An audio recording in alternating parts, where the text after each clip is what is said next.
크신 나의 하나님. 우리 할렐루야 찬양대 귀한 찬양 감사합니다. 우리 다시 한번 주님 앞에 영광의 박수 올려드리겠습니다. 이 시간 우리에게 주시는 하나님의 말씀, 구약성경 이사야서 61장 1절 말씀 함께 보시겠습니다.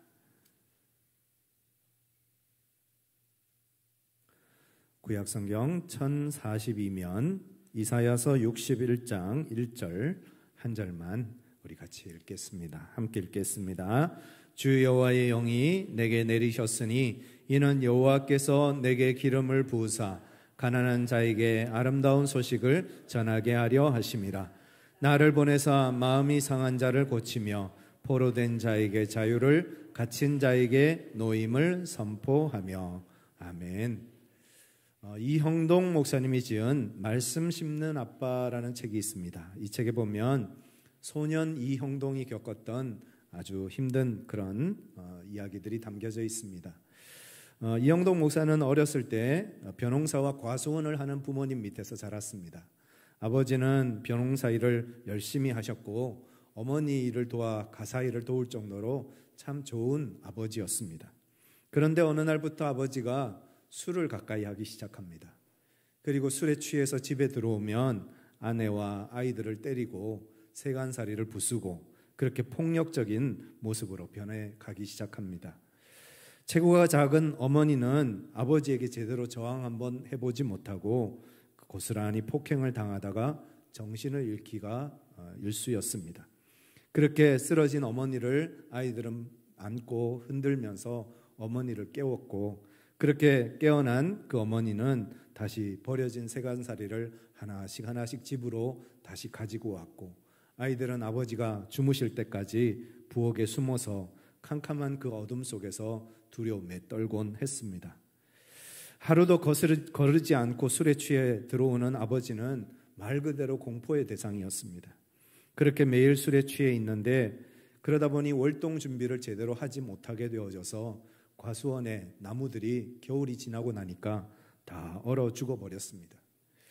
당장 먹고 살 길이 막막해지자 공단 근처로 어쩔 수 없이 이사를 갔습니다. 그리고 취업을 했습니다. 그러나 매일 술을 먹는 사람을 그냥 직장에서 써줄 리가 없습니다.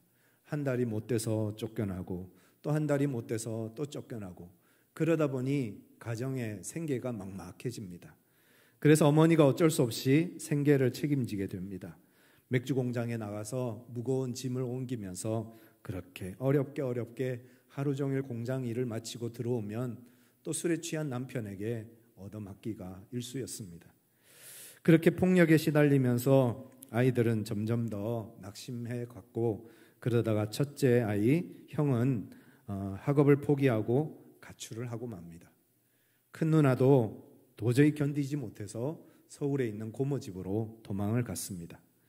그리고 나이 어린 작은 누나와 막내 이형동만 집에 남아 가정폭력의 피해자가 되었습니다. 소년 이형동은 성격도 명랑하고 성적도 아주 좋았다고 합니다. 그러나 돈이 없어 우유급식도 받지 못하고 돈 때문에 선생님에게 혼나기도 하고, 그러면서 소년 이형동은 자존심이 바닥을 치기 시작했습니다. 어느 날 교실 문이 확 열리더니 형동아, 형이 집에 왔다 하면서 소리 지르는데 보니까 아버지시더라는 거죠. 술에 잔뜩 취해서 아들을 데리러 학교까지 오신 겁니다. 그렇게 술 취한 아버지에게 이끌려서 학교 교실에서 운동장 밖까지 나아가는 그 형동 아이의 마음이 어떠했겠습니까? 한 번은 수업 마치고 학교 정문을 나오는데 누가 길바닥에 쓰러져 있는 겁니다. 가만히 보니까 아버지인 거예요. 그래서 모른 채 하고 지나가려고 하다가 그럴 수도 없어서 어쩔 수 없이 쓰러져 있는 아버지를 부둥켜 안고 일으킵니다. 그런데 아버지는 벌써 바지에 실례를 한 상태였습니다. 그 이후 아이는 아버지에 대한 존경심이 하나도 남지 않았습니다. 어쩔 수 없이 그 마을로 이사를 갔지만 그것이 불행이라고 생각했는데 다행히 그 마을에는 빨간 벽돌로 지은 작은 교회가 하나 있었다고 합니다.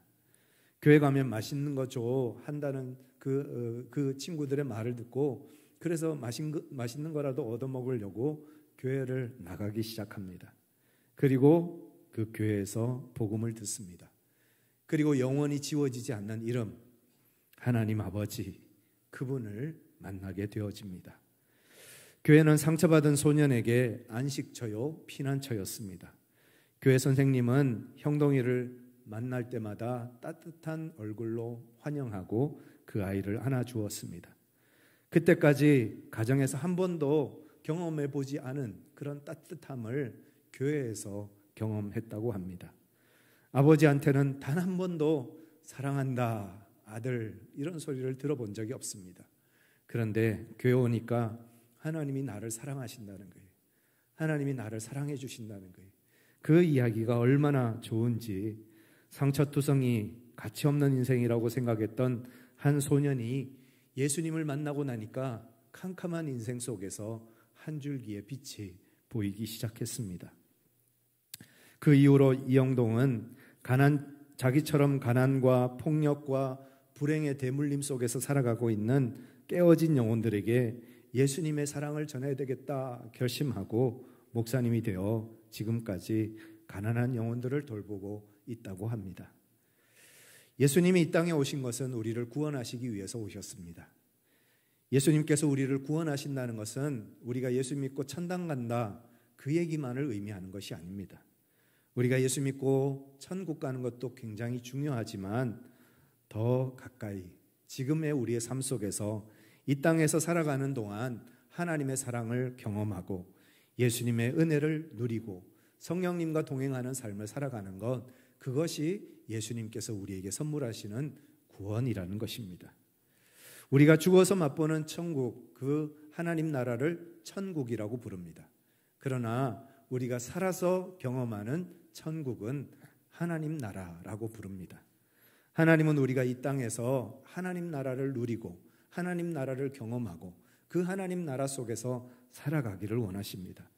그리고 그 하나님의 나라가 저와 여러분들을 통해서 더 확장되기를 원하십니다. 그래서 예수님을 만난 사람들이 하나님의 나라 속에서 진정한 행복과 기쁨을 맛보고 더 나아가서 그 행복과 기쁨을 다른 사람들에게 나누고 전하는 삶을 살기를 원하시는 것이 예수님께서 우리에게 선물하시는 구원이라는 것입니다. 오늘 우리가 읽은 본문 말씀 이사야 61장 1절을 다시 한번 읽겠습니다.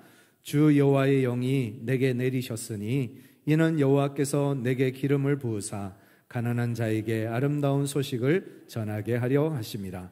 나를 보내사 마음이 상한 자를 고치며 포로된 자에게 자유를 갇힌 자에게 노임을 선포하며. 예수님이 이 땅에 오신 이유는 우리가 예수 믿고 구원받아 천국 가는 것 그것이 가장 중요한 이유이지만 그 이전에 마음이 상한 자를 고치시고 포로된 자에게 자유를 갇힌 자에게 노임을 선물하시는 것 그것이 예수님께서 이 땅에 오신 이유이고 우리에게 선물하시는 구원이라는 것입니다.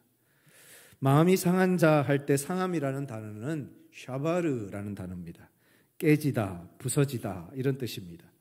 마음이 깨지고 부서져서 산산조각 난 사람들 그 사람들을 위해서 예수님께서 이 땅에 오셨습니다.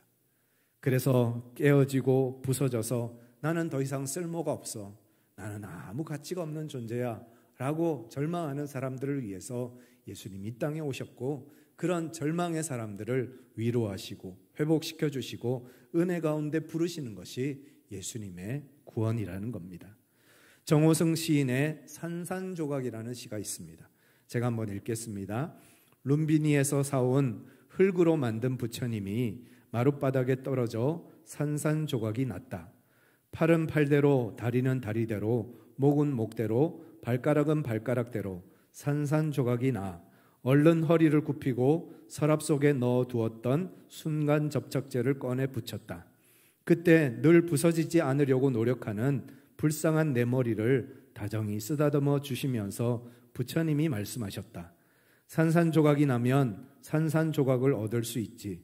산산조각이 나면 산산조각으로 살아갈 수가 있지. 참 좋은 시라고 생각합니다. 그러나 이것이 불교가 말하는 깨달음의 마지막 한계라는 것입니다. 산산조각이 나서 산산조각 난 상태로 살아가는 것, 그것도 의미 있다라고 가르치는 것이 부처님의 가르침입니다. 그런데 우리 예수님은 산산조각 난 마음을 고치신다 하셨습니다. 고친다는 말은 붕대를 감다, 싸매다 이런 뜻입니다. 깨어진 그릇이 있습니다. 그 깨어진 그릇이 누굴까요? 어쩌면 저와 여러분일지도 모르겠습니다. 그 깨어진 그릇을, 산산조각 난 그릇을 예수님은 그냥 내버려 두지 않으십니다. 깨어진 대로 그냥 있으라 말씀하지 않으십니다. 깨어진 조각들을 예수님은 하나씩 하나씩 모으십니다. 여러분, 깨진 조각이나 깨진 유리들을 모으다 보면 어떤 일이 일어나죠? 손이 베이고 손이 찔립니다. 그러면 거기에서 피가 납니다. 예수님은 산산조각 나서 부서진 깨어진 우리들을 모으시기 위해서 피 흘리셨다는 겁니다.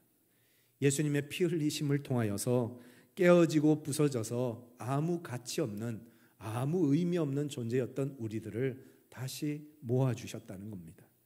그래서 주님의 은혜 안에서 그 조각조각이 다시 붙여집니다. 그리고 산산조각 난 우리를 붕대로 감싸주신다 했습니다. 우리를 감싸는 붕대가 뭘까를 한 주간 묵상했습니다. 예수님이 대체 뭘로 우리를 감싸주실까 묵상하는데 문득 생각나는 게 있었습니다. 예수님이 그 살로 우리를 감싸주시는구나. 예수님이 십자가 지시면서 뜯겨진 그 살, 찢겨진 그 살로 우리의 깨어지고 부서지고 상처난 몸과 마음을 감싸고 계시는구나. 그래서 우리를 다시 회복시켜주고 계시는구나 라는 것을 깨닫게 되었습니다. 우리 예수님은 그 피와 살로 우리를 구원해 주셨습니다.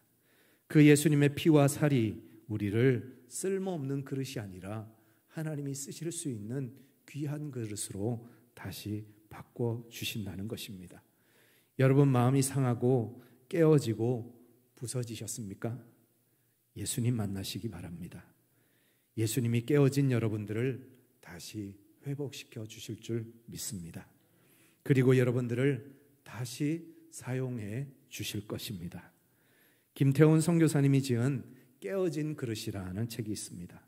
김태훈 선교사님은 서울대 의대를 졸업하고 서울 아산병원에서 외과 의사로 봉직하고 있었습니다. 그런데 어느 날 하나님이 그를 부르셨습니다. 그리고 병원에 사표를 내고 에티오피아 의료 선교사로 가라 하고 명령하셨습니다.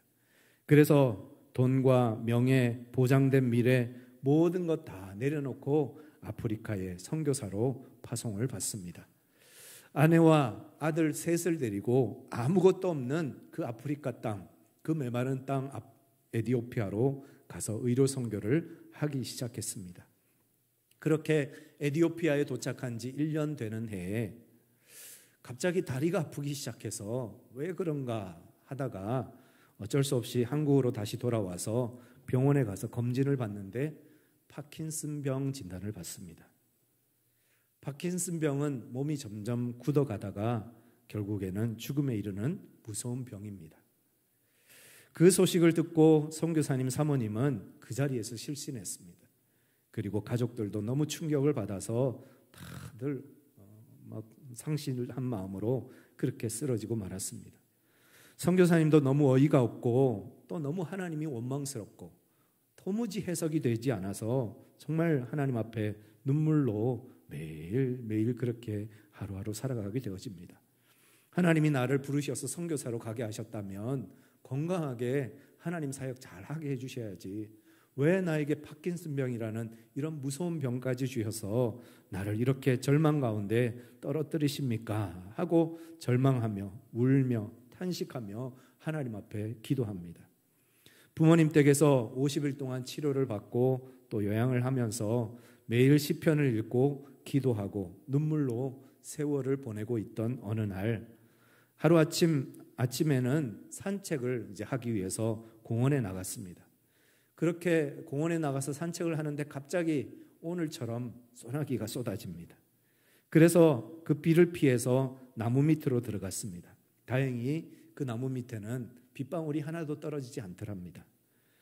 그렇게 비를 피해서 나무 밑에 서 있는데 그때 하나님의 음성이 들려옵니다. 비가 쏟아진다고 꼭 집으로 가지 않아도 돼. 처음에는 무슨 소린가 했습니다. 다시 음성이 들리기를 비가 쏟아진다고 꼭 집으로 가지 않아도 돼. 아, 비가 오니까 그냥 여기 있으라고 집에 가지 말라고 하는 그런 말씀인가 보다 했는데 가만히 묵상해 보니까 그게 아니었습니다. 자기 인생을 두고 하나님 주신 말씀입니다. 비록 병이 들어서 몸도 제대로 가누지 못하는 그런 어려움을 만났지만 이 또한 소나기처럼 지나갈 거야 라고 말씀하시는 하나님의 음성이었던 겁니다. 자신의 일생을 향한 하나님의 말씀으로 선교사님은 듣게 되어지고 그 소나기 속에서 펑펑 울면서 하나님의 말씀을 듣게 되어졌습니다. 그리고 15분 지나고 소나기가 그쳤습니다. 그랬더니 공원은 아무도 없는 너무 조용한 공원이 되었고 그리고 너무 상쾌한 가운데서 그런 마음의 결단을 했습니다. 아프지만 내가 하는 일에 아무 지장이 없겠구나. 내가 하는 일들 열심히 감당해야지 라고 마음을 먹고 돌아왔다고 합니다. 그렇게 선교사님이 그 공원에서 하나님의 음성을 들었을 그때와 거의 비슷한 시기에 에티오피아에 있던 사모님이 환상을 봅니다. 환상 속에서 자기가 마치 아기처럼 예수님의 품에 안겨서 너무 따뜻하고 행복하고 편안하게 그렇게 길을 걷고 있었다고 합니다. 예수님의 품에 안겨 너무 행복했습니다. 그런데 예수님이 대체 어디로 가시나 궁금해서 예수님이 걸어가시는 발을 내려다봤습니다. 그랬더니 예수님이 가시덤불을 지나서 불속을 지나고 돌짝밭을 지나서 그렇게 걸어가고 계셨답니다. 그리고 예수님의 발은 피투성이가 되어져서 그렇게 피를 흘리고 계셨습니다. 그때 사모님 마음속에 그런 마음이 들었답니다. 우리가 가는 길은 예수님이 가시는 길이고 우리는 그 품에 안겨 있는 거구나. 비록 힘들고 어려운 길이지만 예수님 따라가야지 라는 마음을 품게 되어지고 편안한 마음을 가지게 되었다고 합니다. 그렇지만 왜 이런 고난을 주셨는지, 왜 이런 아픔을 주시는지 그에 대한 답을 얻지는 못했습니다. 그러나 주님 주신 섭리 가운데 이것도 주님의 뜻이라고 믿고 그렇게 하나님의 사역을 감당하기로 작정하고 그렇게 사역의 자리로 다시 돌아갔습니다. 그러다가 하루는 디모데후서 2장 21절을 묵상합니다. 여러분 같이 한번 읽어보실까요? 그러므로 누구든지 이런 것에서 자기를 깨끗하게 하면 귀히 쓰는 그릇이 되어 거룩하고 주인의 쓰심에 합당하며 모든 선한 일에 준비함이 되리라. 선교사님이 하나님 앞에 기도합니다. 하나님께서 저를 택해 주셔서 쓰임받는 그릇 되게 해주심을 감사합니다. 하지만 저는 깨어진 그릇 같아요. 깨어져서 쓸모없는 그릇 같아요. 라고 기도했습니다. 파킨슨 병이 계속해서 진행되다 보니까 외과 의사인데 손을 쓸 수가 없는 겁니다. 수술을 할 수가 없는 겁니다. 그래서 그런 고백을 했던 것 같습니다. 그때 하나님께서 우리 선교사님에게 들려주시는 음성이 이런 음성이었습니다. 너가 깨어진 그릇이기에 내가 너를 택했단다. 너가 깨어진 그릇이기에 내가 너를 택했단다. 그래서 선교사님이 다시 한번 하나님 저를 택해 주신 것 알고 감사합니다. 그러나 여전히 저는 깨진 그릇이잖아요. 저는 소용없잖아요, 주님. 저는 소용없는 것 아닌가요? 하고 물었습니다. 그랬더니 하나님께서 주시는 마음이 너의 깨어짐 때문에 내가 십자가에 달렸다 하시더랍니다. 그래서 또 감사함으로 눈물을 풍풍 쏟으면서 그렇게 주님 앞에 엎드렸습니다. 그리고 또 한참 지나서 다시 하나님 앞에 질문합니다. 하나님, 나를 위해서 예수님이 십자가 지신 것 감사합니다. 그렇지만 그래도 나는 깨어진 그릇 아닌가요? 나는 쓸모없는 그런 존재 아닌가요? 그러자 하나님께서 그에게 말씀하시기를 너는 나에게 큰 것을 주지는 않았지만 내 마음을 주었고 나는 내 마음을 받았단다 하시더랍니다. 하나님 앞에 큰 일을 해드리고 위대한 일들을 해드린 것 없지만 하나님은 하나님 앞에 드린 그 마음을 받으셨고 그 마음 때문에 기뻐하셨다는 것입니다. 하나님은 우리가 큰 일을 하고 큰 것을 드리는 것보다 우리의 마음을 드리는 것을 더 기뻐하십니다.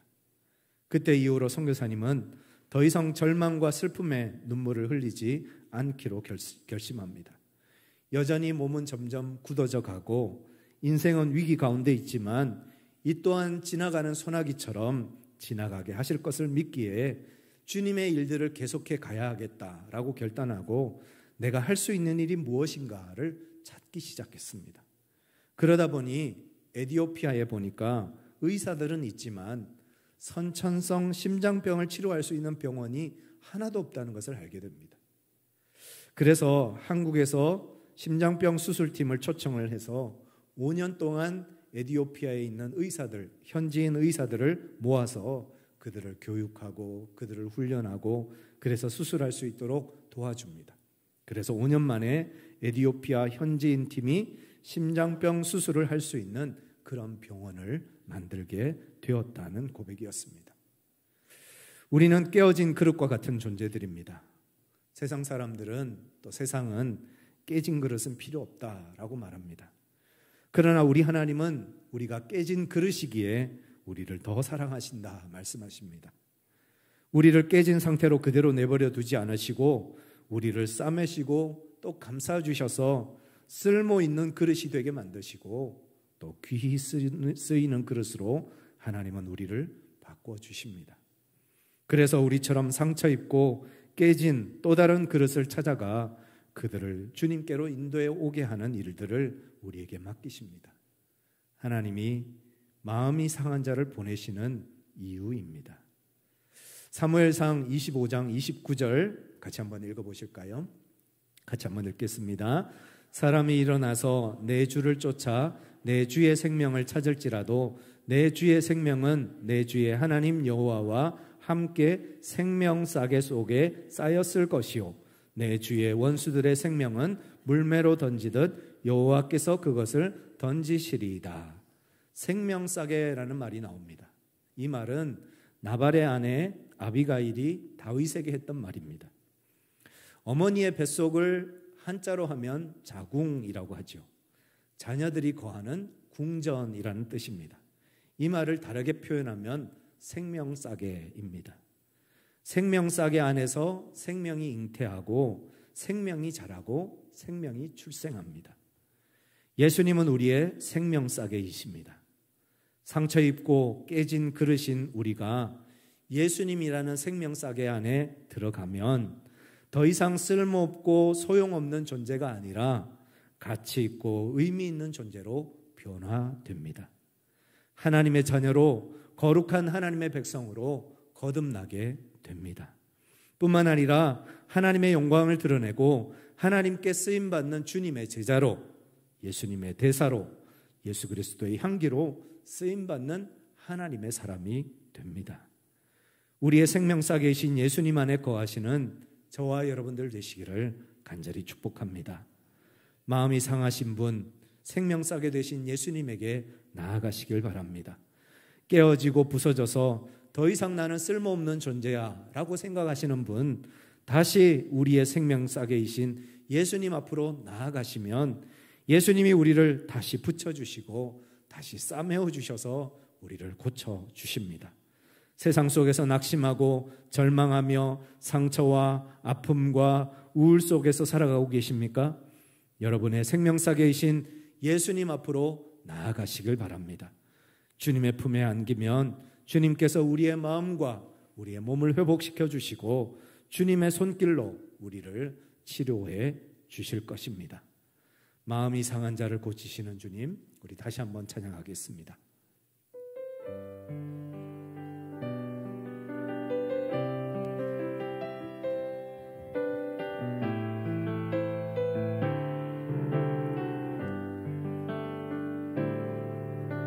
마음이 상한 자를 고치시는 주님, 하늘의 아버지 날 주관하소서. 주의 길로 인도하사 자유케 하소서.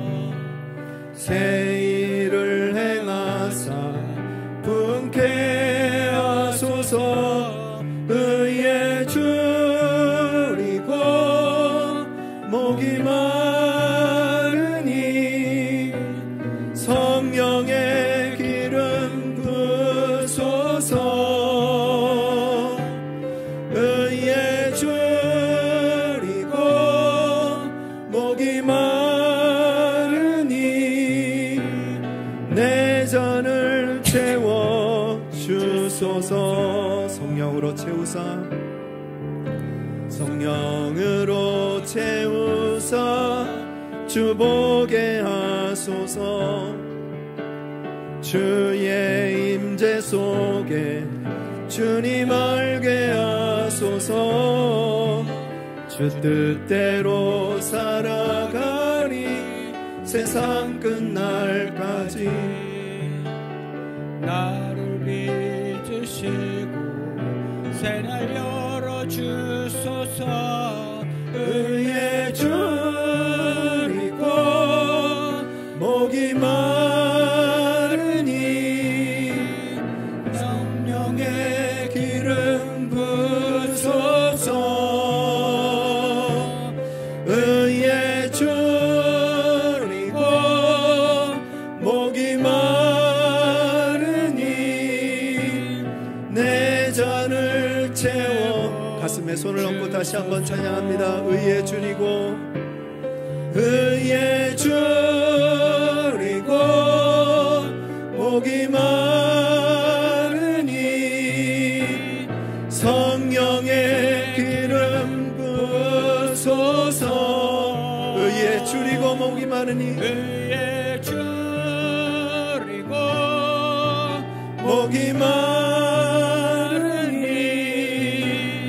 내 잔을 채워 주소서. 이 시간 우리 같이 한번 기도하기를 원합니다. 하나님, 깨진 우리의 마음, 상한 우리의 마음, 병든 우리의 마음 속에 주님 찾아오셔서 우리의 마음을 고쳐주시고 회복시켜 주시옵소서. 세상 속에서 깨시고 부서져서 산산조각 난 우리의 마음을 세상 사람들은 필요 없다, 가치 없다, 의미 없다라고 말하지만 하나님은 우리의 마음을 치료하시고 회복시켜 주셔서 다시 일어나게 하시고 다시 쓰임받게 하시고 다시 하나님의 영광을 드러내는 위대한 자리로, 믿음의 자리로 우리를 불러주심을 믿습니다. 주님, 이 시간 우리 가운데 임하셔서 깨어지고 부서진 우리의 마음을 치료하여 주시고 고쳐 주시옵소서. 우리 같이 한번 믿음으로 주님 앞에 기도하시겠습니다. 사랑만 해가 충만하신 아버지 하나님, 세상 속에서 이리저리 찢기고 상처받고 깨어지고 부서져서 의미 없이 그렇게 가루가 되어버린 우리의 모습이 우리가 주님 앞에 있습니다. 하나님, 이 시간 깨어지고 부서진 것이 의미 없다 말하는 세상 속에서 우리를 부르시고 우리를 모으시고 우리를 다시 한번 치유하시고 회복시키시는 예수님의 보혈과 예수님의 그 피 흘리심의 은혜를 우리가 다시 한번 경험하는 이 시간 되게 하여 주옵소서. 너는 존귀한 자다, 너는 보배로운 나의 아들 딸이다 말씀하시는 주님의 음성이 우리에게 들려지는 시간 되게 하여 주시고, 그 하나님의 말씀 앞에, 하나님의 위로 앞에 다시 용기를 내고 다시 힘을 내서 믿음으로 걸어가는, 믿음으로 일어서는 우리 모두가 될 수 있도록 하나님께서 함께하여 주옵소서. 우리 한 번 더 기도하기를 원합니다. 성령 하나님, 우리 안에 충만하여 주옵소서. 성령으로 나를 채워주셔서 다시 한번 주님 바라보게 하시고 주님 의지하며 내 잔을 채우시는 그 성령님의 놀라운 부흥의 은혜를 경험하며 살아가는 삶이 되게 하여 주시옵소서. 우리 같이 한번 주여 외치고 기도하시겠습니다. 주여, 성령 하나님 우리 가운데 충만하게 임하여 주시옵소서. 성령의 기름 부으심을 우리에게 허락하여 주옵소서. 성령의 능력으로 우리를 충만하게 채워 주시옵소서. 그래서 성령이 주시는 힘과 성령이 주시는 기쁨과 성령이 주시는 은혜와 성령이 주시는 감동 속에서 주님 바라보며 주님을 따라 걸어가는 우리의 삶, 우리의 걸음이 되어질 수 있도록 하나님께서 함께하여 주시옵소서. 하나님이 나를 아시고 하나님이 나를 부르시고 하나님이 나를 인정하시고 하나님이 나를 높이심을 기뻐하며 감사함으로 따라 걸어가는 은혜의 삶을 사는 우리 모두가 되어질 수 있도록 주께서 함께하여 주옵소서. 사랑과 은혜가 충만하신 아버지 하나님, 깨어지고 부서져서 세상 속에서 산산조각나 세상 사람들로 하여금 아무 의미 없다, 가치 없다, 무존재하다라고 말씀하는 그런 말 가운데 우리가 놓여져 살아갑니다. 그러나 하나님은 우리를 존귀하다, 나의 보배라 말씀하십니다. 내가 너희를 위해서 깨어진 그릇을 위해서 십자가 지셨다라고 말씀하십니다. 그 주님의 십자가 바라보며 다시 일어나는 저희들 되게 하여 주시고, 그 십자가의 사랑, 예수님의 피 흘리심을 통하여서 다시 회복되어지는 저희 모두가 되게 하여 주시고, 하나님께서 우리를 보내시는 그 자리에 나아가 우리처럼 상처받고 깨어진 이들을 다시 회복시키고 다시 구원하는 은혜의 삶을, 은혜의 사명을 감당하는 우리 모두가 되게 하여 주옵소서. 우리 주 예수 그리스도의 이름으로 간절히 기도드리옵나이다. 아멘. 다 같이 일어나셔서 함께 찬양하시겠습니다.